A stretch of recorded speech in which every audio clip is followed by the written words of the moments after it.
Today, the Trump-Putin summit in Helsinki has the liberal lunatics on the left losing their mind, and infamous raisin-faced turd muffin / communist sympathizer John Brennan has come out in a vicious set of attacks against our president, and we're going to examine those. Hi, I'm Craig, and welcome to Just Informed Talk. For those of you who don't know, every episode starts the exact same way. I thank each and every one of the subscribers. Without you guys, this channel would not exist. So if you have not hit that subscribe button already, please come here to the landing page, click the big red subscribe button, make sure you hit the bell for notifications. That way, as soon as these videos get posted, you'll be notified, because as soon as information is made available to me, I make it available to you. Now, we're going to look at this. This is the last post from Q, and I want to talk about something in the beginning here.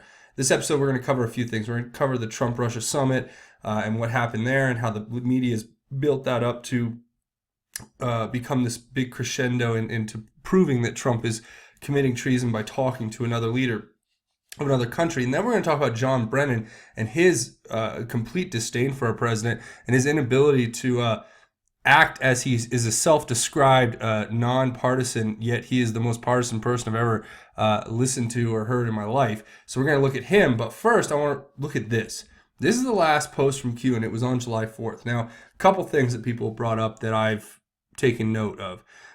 First of all, July 4th, obviously, Independence Day. Could this be or have been the last day that we hear from Q, given the fact that there's some symbolism in having our own independence from what Q's given us? And there's a few things that I want to break down in this that I think are important. Disinformation is real. Disinformation is necessary. So I think that means that we're going to get some disinformation coming, obviously. And it talks about Saudi Arabia, but I want to think about this mirror one. Think mirror, look there, or the here, or there. Truth is behind you. First off, obviously, I didn't even pick up on this the first time around, but here is in a kill box. And here would be the QAnon board, where they are discussing. So could that be an insinuation that it's done, that in this picture of a previous post or a set of posts from Q, that they chose to cut this out and give us this for a reason?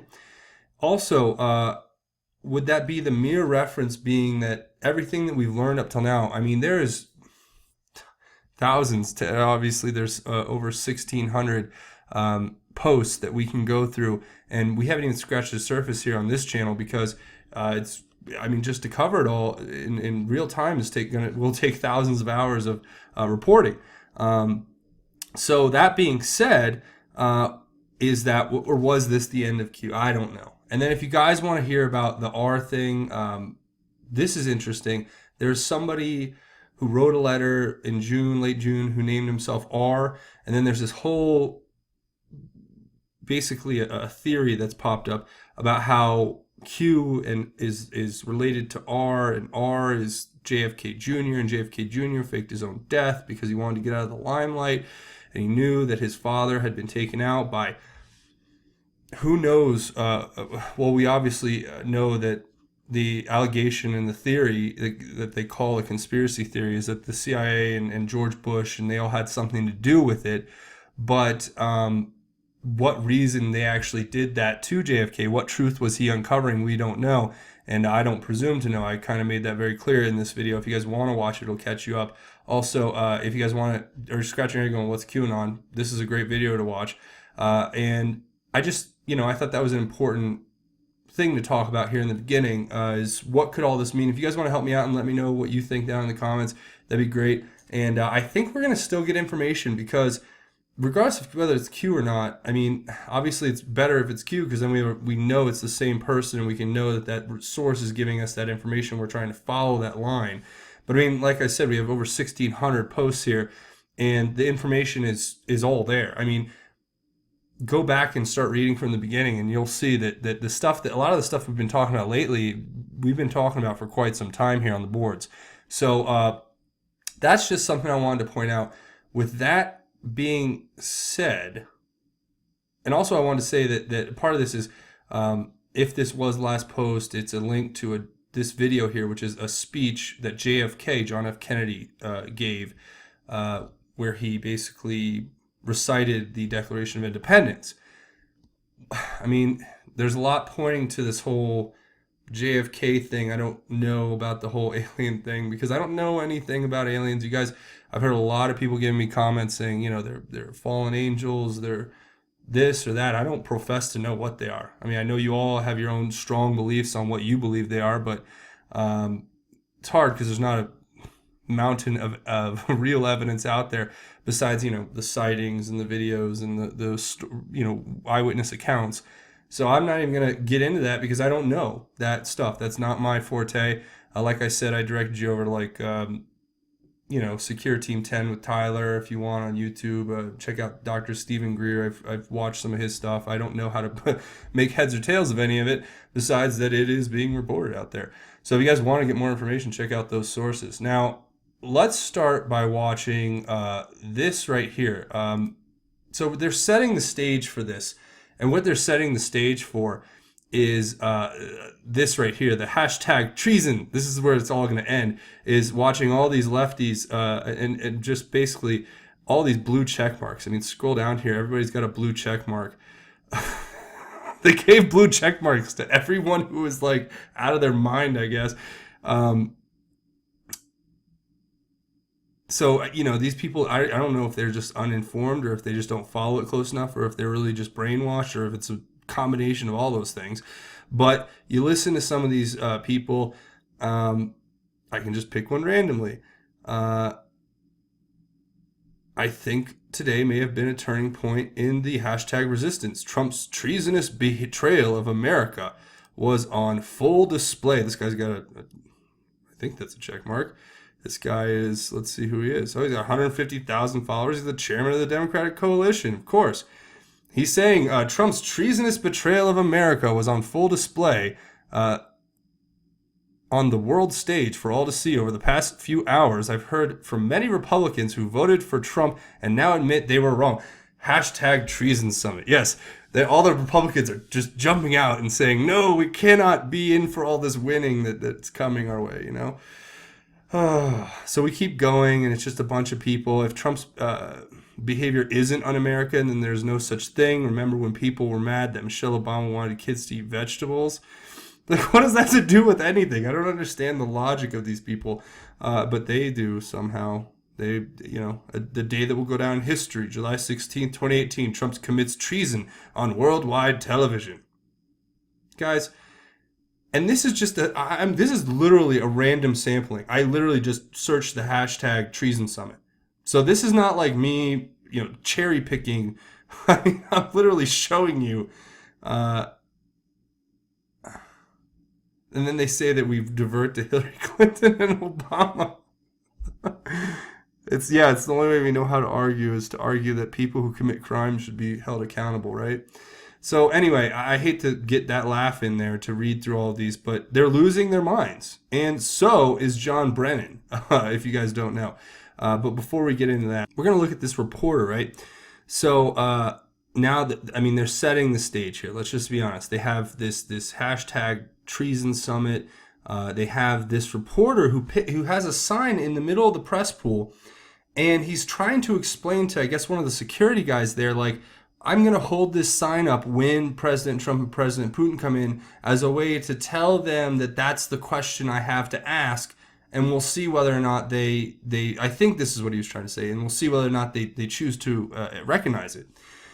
Well, he was removed quite fastidiously from this event. Watch this.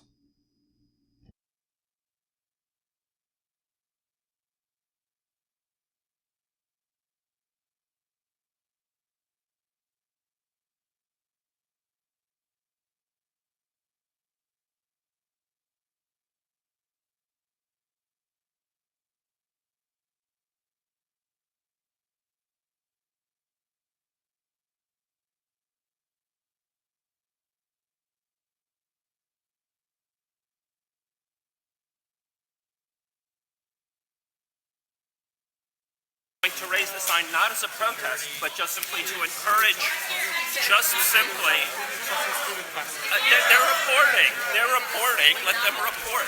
I want to ask a question about this issue. This is an affront to democracy and targeting journalists and removing them, and Putin strong-handing with, I guess that's Secret Service this year too. Well, look, guys, you gotta understand how decorum works in these press conferences.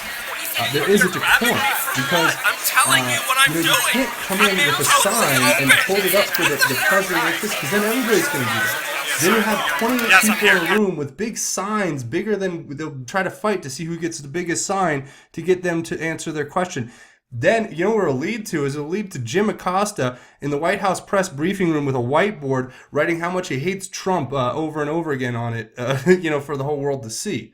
So, you got to understand that this guy was breaking the decorum of the press conference, and he was trying to tell them he was going to do it. He's like, I'm going to hold up a sign. They're like, no, you're not. You need to give us the sign. So, I mean, he was removed.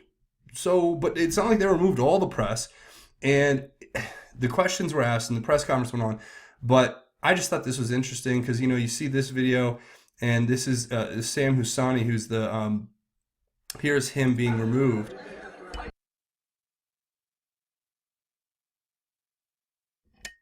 And so you see he gets dragged out. But like I said,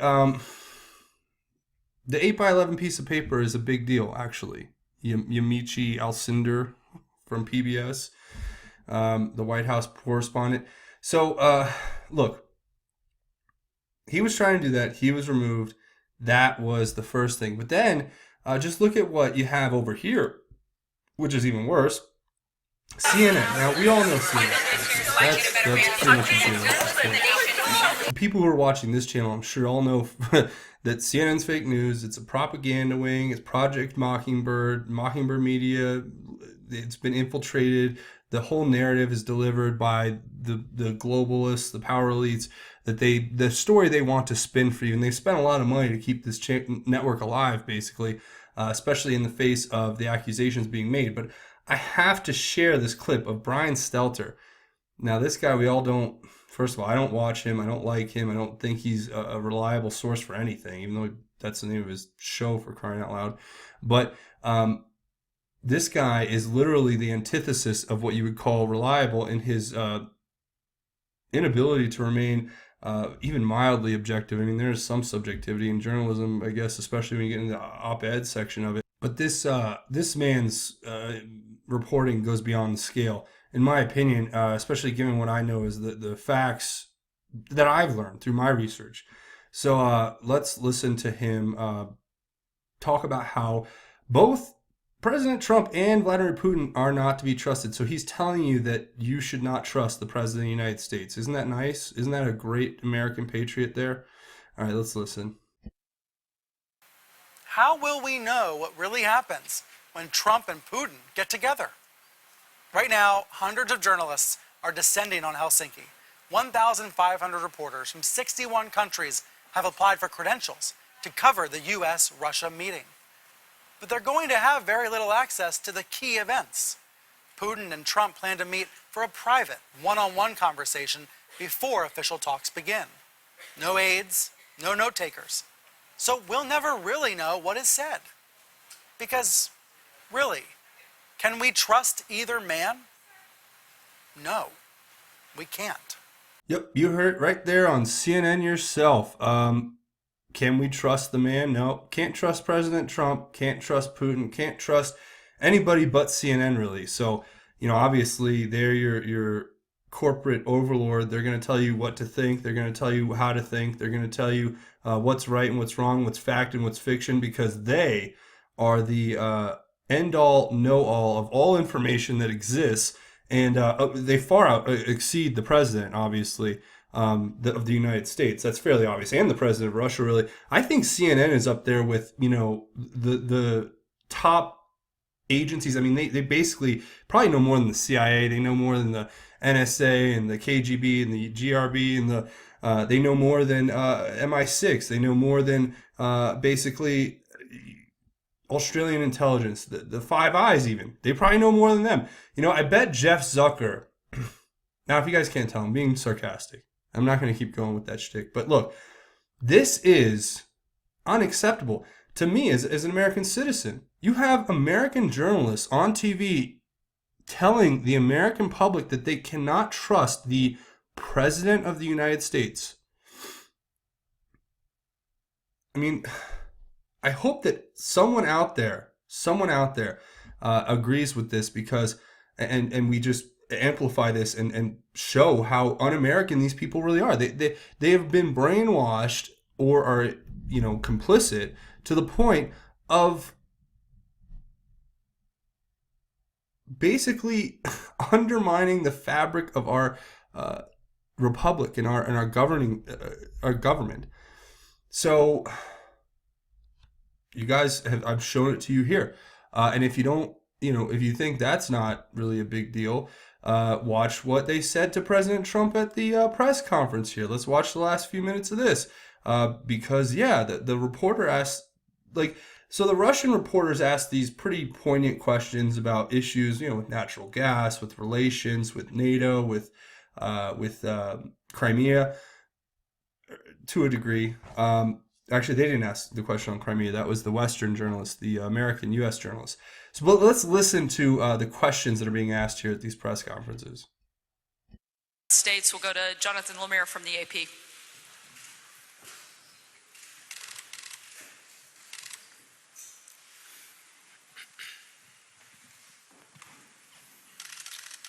Thank you. Question for each president. President Trump, yes. You first. Just now, President Putin denied having anything to do with the election interference in 2016.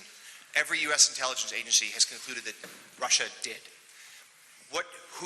My first question for you, sir, is who do you believe? My second question is, would you now, with the whole world watching, tell President Putin, would you denounce what happened in 2016, and would you warn him to never do it again? So let me just say that we have two thoughts. You have groups that are wondering why the FBI never took the server. Haven't they taken the server? Why was the FBI told to leave the office of the Democratic National Committee? I've been wondering that. I've been asking that for months and months, and I've been tweeting it out and calling it out on social media. Where is the server? I want to know, where is the server, and what is the server saying? With that being said, all I can do is ask the question. My people came to me, Dan Coates came to me, and some others. They said they think it's Russia. I have President Putin. He just said it's not Russia.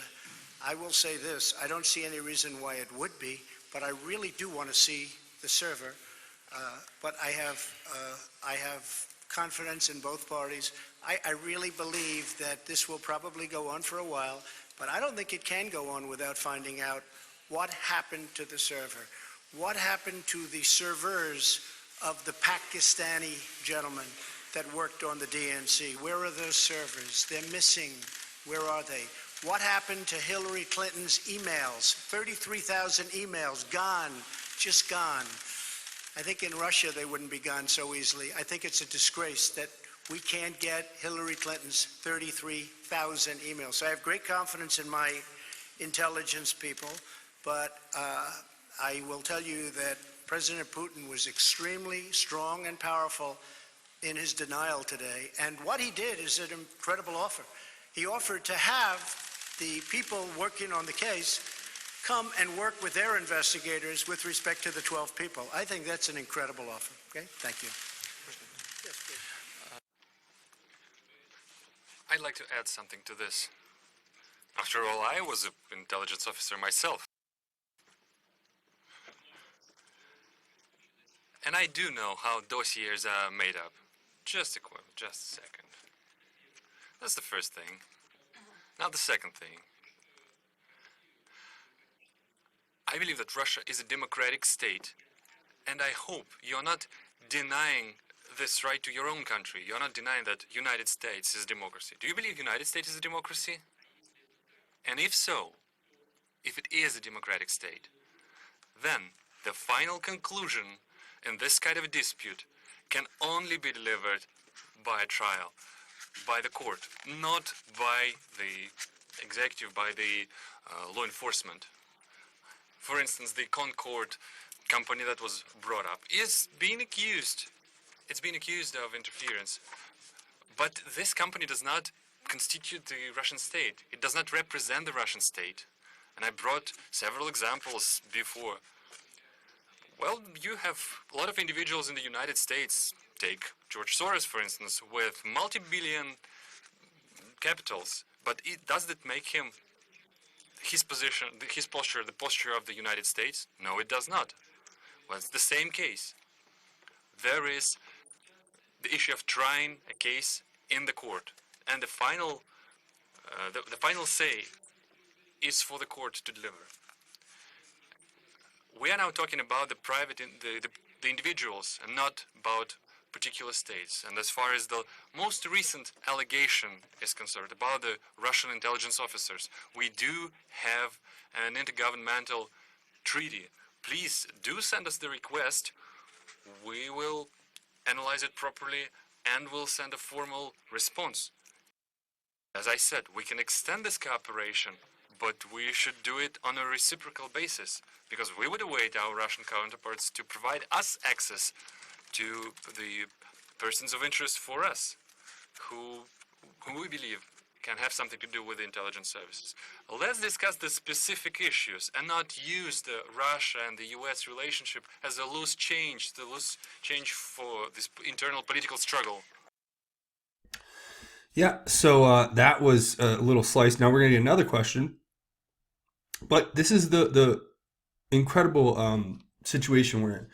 You have President Putin talking about George Soros, all the things that we know are going on in our country that we examine, the Open Society Foundation, its influence in all of these different social movements, and the exertion of their control of certain groups, and the funding of certain organizations that have been implicated in all types of different crimes, from starting riots to assault to basically fascist tactics that are illegal in this country.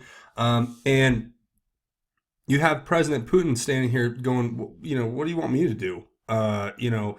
You guys are doing all this, and you're trying to say that we're involved somehow. And don't forget, Russia's a smaller country. I mean, they have this huge nuclear arsenal, but they're not the economic powerhouse that is the United States. So there's a lot to it. And President Trump's just up there basically saying, well, we should want peace with Russia as they're our ally, and that we've been working together to do all types of things across the globe, like, stem the tide of Islamic radical terrorism.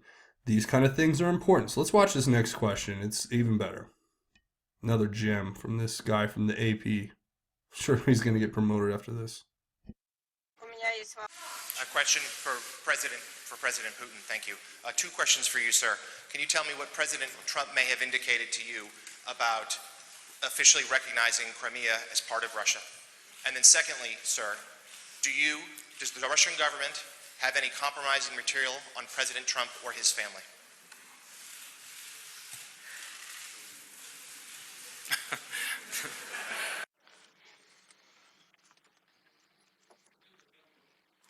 President Trump, and posture of President Trump on Crimea is well known,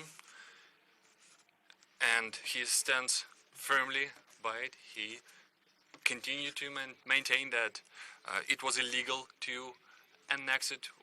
Our viewpoint is different. We held a referendum in strict compliance with the UN Charter and the international legislation.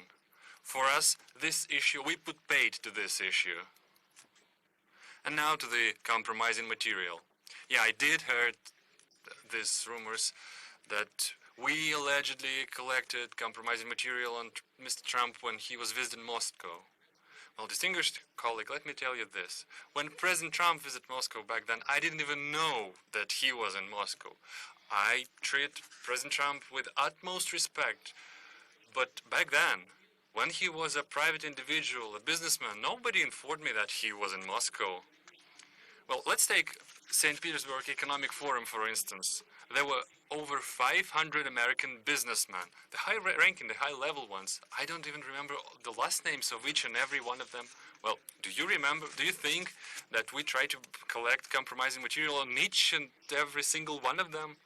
Well, it's difficult to imagine another nonsense of a bigger scale than this. Well, please just disregard these issues and don't think about this anymore again. It would have been out long ago And if anybody watched Peter Strzok testify over the last couple of days, and I was in Brussels watching it, it was a disgrace to the FBI, it was a disgrace to our country, and you would say that was a total witch hunt. Thank you very much, everybody. Thank you. Yes, so President Trump's totally right. Peter Strzok is obviously, it's a witch hunt, and it's a disgrace to our FBI and our government and our country. Peter Strzok is a disgrace. Lisa Page is a disgrace. These people are disgraceful people who have chosen the path that they've chosen. They're going to suffer the consequences when the truth comes out and the courts make their findings. But this is interesting right here because you saw it for yourself, and it all relates back to other things, to basically this whole Trump treason thing we have here, or treason summit as they like to call it. And you know, look, we all know Twitter is just the leftist people who hate Trump go crazy, even the neocon rights. So this is what we're dealing with. This is what we're up against. So before we go, let's talk briefly about a couple really important things. So we're going to talk about John Brennan. Now, he's not as important, but just look at these posts he's been putting up lately. Responding to Donald Trump here. You are to governance and politics what Bernie Madoff was to the stock market and investment advice. The two of you share a remarkably unethical ability to deceive and manipulate others, building Ponzi schemes to aggrandize yourselves. Truth and justice ultimately caught up with Bernie. Now, for those of you who don't know, this is our resident raisin-faced turd muffin, John Brennan here. And that's him talking about President Trump with the Republican Party, basically. Now look at this. I love how it says right here, nonpartisan American. This guy's as partisan as it gets, and he's a complete disgrace to the CIA. And one little interesting fact about him, he is a communist sympathizer. And for those of you who are on the left, this may make your head metaphorically explode, but the guy who's the biggest proponent of evil Russia narrative and President Trump treason narrative, former director of the CIA, John Brennan, actually voted for the Communist Party in 1980. And he was worried that when he went to the CIA, they weren't going to let him in because of that. Because he was a communist, basically. Or a communist sympathizer, communist supporter. And to me, if you're going to sit there and preach about how you hate Russia and how Russia's the evil enemy and they're the communist threat still that never changed from the Cold War, well, you can't have it both ways. You can't be a communist and then say that the evil communists are coming to get us. So you got to pick one, all right? And this has been basically swept under the rug. It's from September of 2016, where he commented at a Black Caucus Foundation's annual conference. He was in a panel and he was discussing how he had feared that he would not be allowed into the CIA because he had voted for the Communist Party in 1980. Now, that's just the tip of the iceberg for this gentleman. And we all know the other stuff about his particular interests outside of work that I'm not going to get into. Suffice it to say that there's a direct implication by others out there that he is converted to Islam during his tenure in Riyadh, Saudi Arabia, and that he is not only a communist sympathizer, but a devout Muslim, which in and of itself shouldn't be a problem, obviously, because if you can separate your church and state, you can separate those sides, and that's fine. But if that were influencing his policy making, that would be quite a problem. And the fact that he worried about being labeled a communist, I'm sure that had to have crossed his mind about that, and he didn't discuss it. This was an off-the-hand remark here. And of course, Snopes, the most reliable fact checkers on the internet, I say sarcastically, have come out and even they say they don't know whether it's true or not, but they try to debunk it and say it's kind of a myth that ran wild on the internet. Well, they don't really do a good job debunking it. And not only that, when we read through his latest posts, we understand the type of man that we're dealing with when it comes to this kind of stuff. So let's read his latest two posts because this is indicative of the man that we're dealing with here. Why did Trump meet one-on-one with Putin? What might he be hiding from Bolton, Pompeo, Kelly, and the American people? How will Putin use whatever Trump could be hiding to advantage Russia and hurt America? Trump's total lack of credibility renders spurious whatever explanations he gives. All right, so that's great. Thanks for the former communist sympathizing director of the CIA. I appreciate your input there, but it's laughable. It's ridiculous. And it's beyond me that the former director of the CIA is accusing the president of the United States of basically undermining the American people behind closed doors with the president of Russia. But then the next post is even better. He calls for flat out accusations of, or he puts a flat out accusation of treason against President Trump. Here it is. Donald Trump's press conference performance in Helsinki rises to and exceeds the threshold of high crimes and misdemeanors. It was nothing short of treasonous. Not only were Trump's comments imbecilic, he is wholly in the pocket of Putin. Republican patriots, where are you? Yeah, it's a call to all the Republicans to step up against Trump. I mean, and they're going to go full force with this Russia hoax, the Russia collusion hoax. They're going to try to claim beyond a reasonable doubt now that President Trump is obviously a Russian agent, and all the things he's been doing to make our country great have been a part of a larger conspiracy with the Russians in order to undermine the American Republic as it stands today. So but it's laughable. There is nothing to support this besides these basically hyperbolically driven insinuations that have no, or hyperbolic and wrongly motivated insinuations about treason, when there's really no crime or misdemeanor that can be defined by them. It's just vagueness. The threshold of high crimes and misdemeanors has been crossed and exceeded, and it's just treasonous. It just is. That his comments, his stupid comments, because imbecilic, he calls him an imbecile, basically, and that he's basically in the pocket of Putin. I mean, this is the former director of the CIA, and he's telling the American people it's just as bad as Brian Stelter. You got Brian Stelter on CNN saying that you can't trust the President of the United States. Then you have the former director of the CIA saying that our president is an imbecile who's being paid by President Putin. So which one is it again? Is he this mastermind genius who's working with President Putin and can't be trusted? Or is he an imbecile who's basically bought and paid for by Putin? They can't even get their story straight because they have nothing. They have nothing there. They have nothing to back it up. And that's basically how they run everything at this point. So they'll run everything to the ground if we ever let them get it back, if they don't get some moderate, sensible people in the Democratic Party to fight whatever this nonsense is. I mean, I'm thinking about becoming a Democrat just to spite these people and show them what real patriots look like. And I say that in jest, but I mean, maybe that should be the next move. We should all just become Democrats, go register as Democrats, and show them what it's like to be a real American patriot who loves your country. Because we don't have to agree with all their crazy policy agendas. We can go in with our own policies and start our own movements inside the Democratic Party or Democrat Party. So I'm just throwing that out there. But that's pretty much going to wrap it up for this episode. I know I went into a whole bunch of different things, and I hope that they all made sense, kind of. If you didn't, you'll let me know.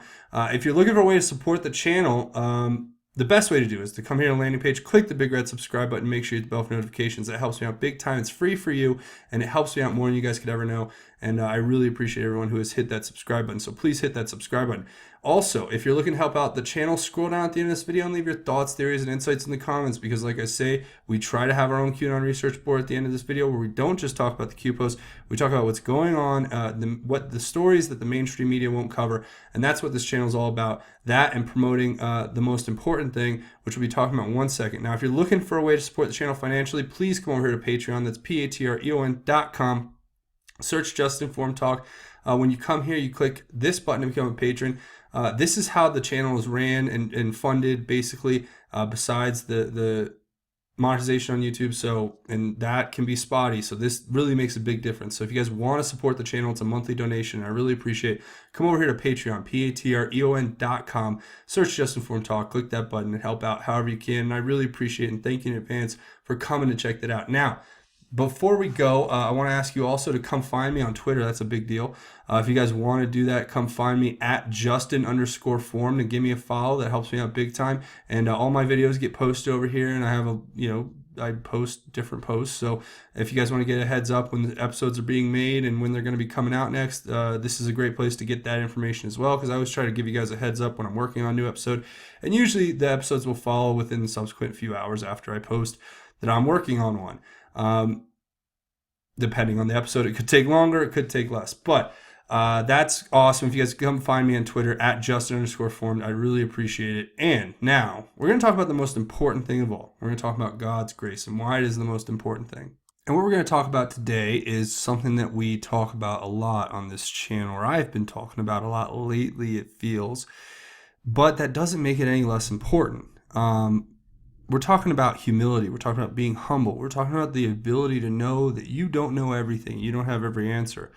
And I think that we as humans, part of the greatness of being, alive and being a human, having your own thoughts and your ability to freely think is that, you can think things and then be corrected later, and you can have beliefs and then change them.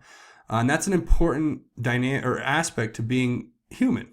And it's one of the best gifts God gave us, was the ability to choose and have free thought and to never be locked into one set of anything, because we're always evolving, we're always changing as human beings.